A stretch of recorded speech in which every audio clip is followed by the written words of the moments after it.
পদার্থ অবস্থার লেকচার 5 এ সবাইকে স্বাগতম। আমরা ব্যাপন এবং নিঃসরণ নিয়ে অলরেডি 2 টা ক্লাস কমপ্লিট করেছি। আলহামদুলিল্লাহ। আজকে আমরা তৃতীয় লেকচার অর্থাৎ এই ব্যাপন আর নিঃসরণ নিয়ে এটা হতে যাচ্ছে লাস্ট লেকচার। এখানে আমরা 6টা সিকিউ কভার করব ইনশাআল্লাহ। সো আশা করি ব্যাপন আর নিঃসরণের এসএসসি লেভেলে আর কোনো তোমাদের প্রবলেম থাকবে না। সো শুরু করি। এখানে আমাদের 2টা কোয়েশ্চেন দেখো। এটা হলো ঢাকা বোর্ড 22 সালে আর এটা হলো যশোর বোর্ড 22 সালে। প্রশ্ন দুটো ইজি। উদ্দীপকের ক, খ এবং গ বেলুনের গ্যাস সমূহকে ব্যাপন হারের অধক্রম অনুসারে সাজিয়ে কারণ ব্যাখ্যা করো। এখানে 3টা আণবিক ভর 3 রকম। যেমন তুমি যদি বলো কার্বন ডাইঅক্সাইডের আণবিক ভর কত, কার্বন ডাইঅক্সাইডের জন্য হচ্ছে কত, কার্বন কত, কার্বন হচ্ছে 6 নম্বর মৌল, পারমাণবিক ভর হচ্ছে কত 12, 12 প্লাস অক্সিজেন 8 নম্বর মৌল, পারমাণবিক ভর হচ্ছে কত 16, তাহলে 16 ইনটু 2 ক্যালকুলেশন করলে 44 গ্রাম হবে। হ্যাঁ, আচ্ছা, নাইট্রোজেনের আণবিক ভর কত? নাইট্রোজেনের আণবিক ভর হচ্ছে, নাইট্রোজেন যেহেতু 7 নম্বর মূল 14 ভর, 14 into 2 that means 28 gram. Okay, oxygen কত? অক্সিজেন হচ্ছে কত, তাহলে 16 ইনটু 2 কত গ্রাম? 32 গ্রাম। তাহলে দেখো এর ব্যাপন হার বেশি হবে নাইট্রোজেনের, তারপর হলো অক্সিজেন, তারপর হলো কার্বন ডাইঅক্সাইড। এর কারণ কি?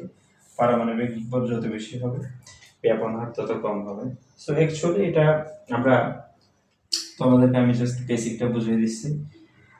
তোমরা কমেন্ট সেকশন চেক করে দেখো, তোমরা যেখান থেকে দেখো না কেন, ইউটিউব বা ফেসবুক যেখান থেকে দেখো, কমেন্ট বক্স চেক করবো। আমরা কমেন্ট বক্সে পিডিএফ দিয়ে দিব, সুন্দর করে তোমরা নোট করে ফেলবো। আর পিডিএফ লিঙ্কটা দিয়ে ফটোকপির দোকানে ফটোকপি করে ফেলতে পারবো, কোনো ব্যাপার না। তবে আমি বলবো নোট করো, নোট করলে ভালো যদি সময় থাকে। এরপর দেখো এই কোয়েশ্চেনটা দেখো, কোন জারের গ্যাসটি আগে ছড়িয়ে পড়বে কেন দেখবো ব্যাখ্যা করো। এখানে জারে যাবে অ্যামোনিয়া, তো অ্যামোনিয়া বলতে অ্যাকচুয়ালি কি NH3, NH3। আর ইথেন, ইথেন বলতে বেসিক্যালি C2H6।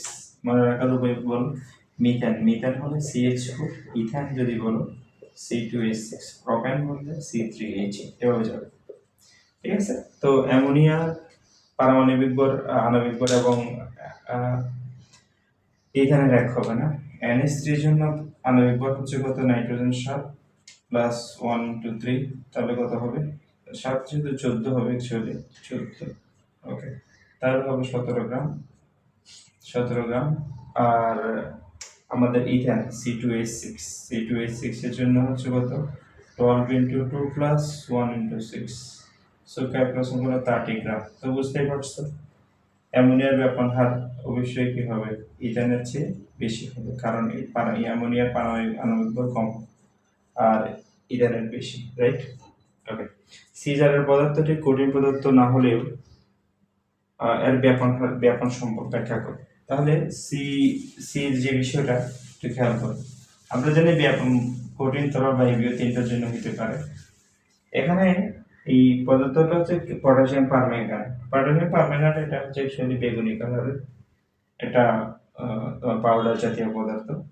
যখন এটাকে আমরা পানিতে, এরকম পানিতে যখন এটাকে আমরা কি দিব, ছেড়ে দিব, পানিতে ছেড়ে দিব, এরকম মনে করো দানাদার, এরকম এরকম দানাদার, এটা যখন আমরা ছেড়ে দিব তখন সেটা আস্তে আস্তে কি হয়ে যাবে, হ্যাঁ, চারদিকে ছড়িয়ে যায়, তখন বেসিক্যালি এরকমই হবে।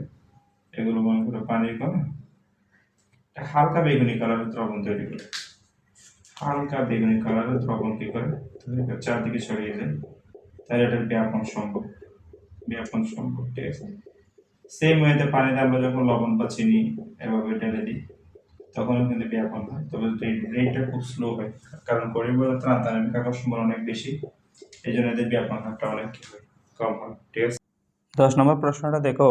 এখানে অ্যামোনিয়া এবং হাইড্রোজেন সালফাইড গ্যাস 2টা বেলুনে আছে। এটা এই প্রশ্নটা বরিশাল বোর্ডে এসেছে 22 সালে। 1 নং এবং 2 নং বেলুনের কোন গ্যাসের ব্যাপন হার বেশি গাণিতিকভাবে বিশ্লেষণ করো। এটাও খুবই সোজা, হাইড্রোজেন সালফাইড গ্যাস H2S, এটা হচ্ছে ডিম পচে গেলে যে গন্ধটা হয় আর কি, হ্যাঁ, এই গ্যাসটা উৎপন্ন হয়। সো হাইড্রোজেন হচ্ছে কত, 1 ইন্টু 2, আর সালফার তো অবশ্যই 32, সালফার 16 নম্বর মৌল, পারমাণবিক ভর 32, ক্যালকুলেশন করলে কত হবে, 34 গ্রাম, রাইট? আচ্ছা, আর অ্যামোনিয়া NH3 হলো কত, নাইট্রোজেন হচ্ছে 7 14, 1 × 3, তাহলে কত হবে 17 গ্রাম নাকি? তাহলে ব্যাপন হার কার বেশি হবে? অবশ্যই অ্যামোনিয়ার কি হবে? বেশি হবে। ঠিক আছে, এখন তো দেখো উদ্দীপকের বেলুনদ্বয় একই সাথে ছিদ্র করলে কোন বেলুনটি প্রথমে বিস্ফোরিত হবে গাণিতিকভাবে বিশ্লেষণ করে। অবশ্যই কে আগে মুভ করবে, এটা একটা বেলুন, এটা একটা বেলুন। ঠিক আছে, বেলুনের চিহ্ন দিতে পারো। এই বেলুন দুটির মধ্যে আচ্ছা, যার ব্যাপন হার বেশি তার তো অ্যাকচুয়ালি কি হবে? ছিদ্র করলে তো সেটা হবে নিঃসরণ, রাইট? নিঃসরণ হবে।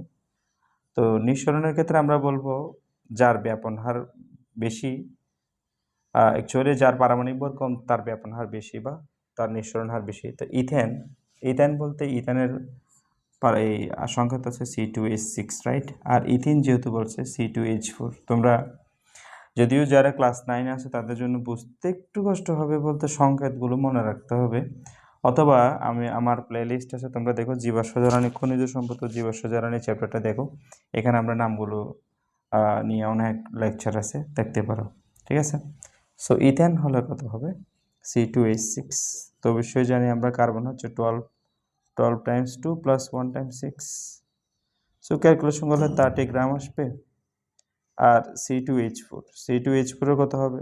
সেম 12 টাইমস 2 প্লাস 1 টাইমস 4, তাহলে কত? 24 আর 4 কত হবে? 28 গ্রাম হবে। তো বুঝতেই পারছো ইথিনের ব্যাপন হার বেশি হবে নাকি, বা ইথিন প্রথমে বিস্ফোরিত হবে কারণ তার ব্যাপন হার কি বেশি, বা তার আণবিক ভর কম।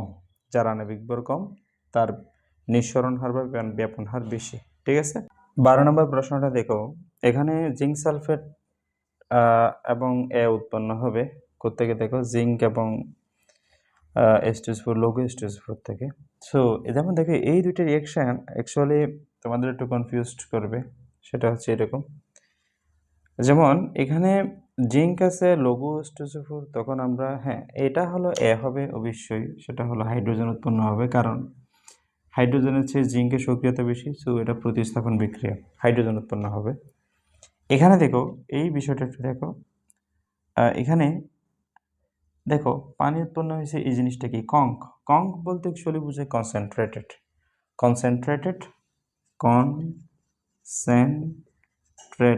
কনসেন্ট্রেটেড মানে গাঢ় বোঝায়, গাঢ়। আর এটা বলতে লঘু। আচ্ছা, ও গাঢ় হলে কিন্তু এটা সালফার ডাইঅক্সাইড উৎপন্ন হবে, সো আমরা দেখাবো একটু পরে। সো এখানে তাহলে আমাদের বলো কি উৎপন্ন হবে? হাইড্রোজেন উৎপন্ন হবে। আর অ্যামোনিয়াম ক্লোরাইড বা বাংলা হচ্ছে এটা নিশাদল, এটার সাথে আমরা ক্যালসিয়াম অক্সাইড, এটা হচ্ছে কি আমাদের ক্ষারধর্মী, এটা হচ্ছে অম্লধর্মী, অম্লধর্মী লবণ। তাহলে বিটা হচ্ছে অ্যামোনিয়া, বিটা কি? অ্যামোনিয়া। ওকে, তাহলে বলো অ্যামোনিয়ার হাইড্রোজেনের ব্যাপন হার কার বেশি হবে? অবশ্যই হাইড্রোজেনের বেশি হবে, কারণ হাইড্রোজেনের ভর হচ্ছে কত? 1 × 2, আণবিক ভর হচ্ছে কত? 2 গ্রাম। আর NH3 হচ্ছে কত? নাইট্রোজেন হচ্ছে 14 প্লাস 1 × 3, 1 × 3, তাহলে কত হবে? 17 গ্রাম। তাহলে ব্যাপন হার কার বেশি হবে? অবশ্যই হাইড্রোজেন বেশি হবে, কারণ হাইড্রোজেনের পারমাণবিক আণবিক ভর কম।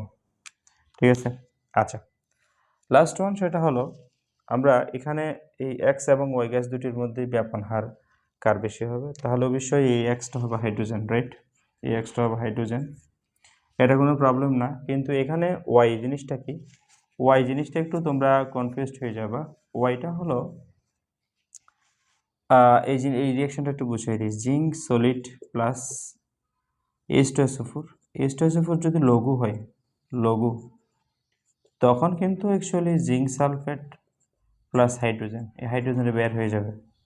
বাট এটা যদি অ্যাকচুয়ালি গাঢ় হয়, H2SO4টা যদি গাঢ় হয়, তো জিঙ্ক প্লাস 2H2SO4, 2 মোল, আসলে আমরা সমতার জন্য একেবারে লিখে ফেলতেছি গাঢ়, তখন কিন্তু কি উৎপন্ন হচ্ছে? জিঙ্ক সালফেট উৎপন্ন হচ্ছে, এটা তীব্র জারক পদার্থ হিসেবে ইউজ হয়। দেন এখান থেকে আমাদের যে সালফার ডাইঅক্সাইড উৎপন্ন হবে আর 2 মোল পানি উৎপন্ন হবে, এই সালফার ডাইঅক্সাইড। তাহলে ওয়াইটা হবে কত? Sulphur dioxide. সো সালফার ডাইঅক্সাইডের আণবিক ভর হচ্ছে কত? Sulphur 32, oxygen 16 × 2, that means 64 gram.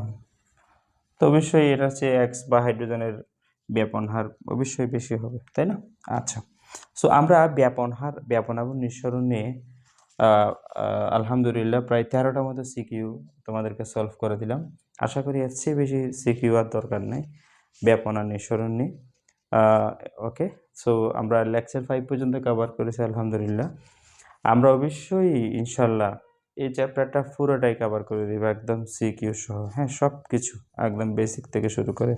So note করতে থাকো, অবশ্যই তোমরা কমেন্ট বক্স চেক করবো, ওখানে আমরা পিডিএফ দিয়ে দিব। সো লিখে লিখে প্র্যাকটিস করবো, হ্যাঁ। একদম ক্লিন, একদম বলা যায় একটা ক্লিন প্রিপারেশন হবে, ঠিক আছে। ধন্যবাদ সবাইকে, আসসালামু আলাইকুম।